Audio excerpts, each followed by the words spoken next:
ஆந்திர போலீசாரால் தமிழர்கள் என்கவுண்டர் செய்யப்பட்டது தொடர்பான விசாரணை சென்னை உயர்நீதிமன்றத்தில் இன்று நடைபெறுகிறது. இன்று விசாரணை நடைபெறும் வரை திருவண்ணாமலை மாவட்டத்தைச் சேர்ந்த 6 பேரின் உடலை அடக்கம் செய்யாமல் பாதுகாக்கும்படி உயர்நீதிமன்றம் உத்தரவிட்டுள்ளது. திருப்பதி மலையில் ஆந்திர போலீசாரால் நடத்தப்பட்ட என்கவுண்டரில் பலியான தமிழக தொழிலாளர்கள் 20 பேரின் உடல்கள் திருவள்ளூர் ஆட்சியர் வீரராகவ முன்னிலையில் இறப்பு சான்றிதழ்களோடு உறவினர்களிடம் ஒப்படைக்கப்பட்டன. பின்னர் அவை ஆந்திர போலீசார் உதவியுடன் சொந்த ஊருக்கு அனுப்பி வைக்கப்பட்டன. தருமபுரி அரசுநத்தம் பகுதியைச் சேர்ந்த 7 பேரது உடல்கள் நேற்று சொந்த ஊருக்கு கொண்டு வரப்பட்டன. இறந்தவர்களின் உடல்களுக்கு கிராம மக்கள் கண்ணீர் அஞ்சலி செலுத்தினர். உயர்மட்ட விசாரணை கோருகிறோம்.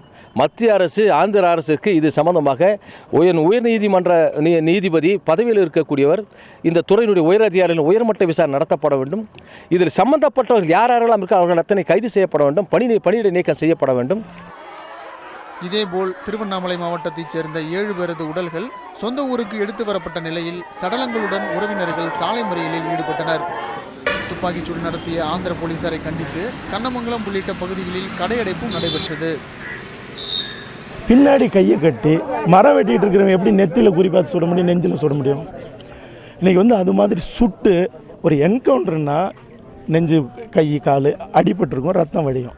இன்றைக்கி கை இல்லை கால் இல்லாமல் இந்த சடலங்கள் கிடக்குது. இது எப்படி என்கவுண்டர்னு சொல்ல முடியும்?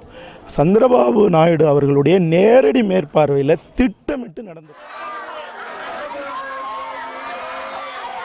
இந்நிலையில் சுட்டுக் கொல்லப்பட்ட சசிகுமார் என்பவரின் மனைவி முனியம்மாள் தனது கணவரின் உடலை மறுபிரேத பரிசோதனை செய்யுமாறு சென்னை உயர்நீதிமன்றத்தில் மனு தாக்கல் செய்திருந்தார். இந்த வழக்கு இன்று விசாரணைக்கு வரும் நிலையில் இன்று நீதிமன்றம் உத்தரவு பிறப்பிக்கும் வரை என்கவுண்டரில் பலியானவர்களில் 6 பேரின் உடலை அடக்கம் செய்யாமல் பாதுகாக்குமாறு உயர்நீதிமன்றம் உத்தரவிட்டுள்ளது.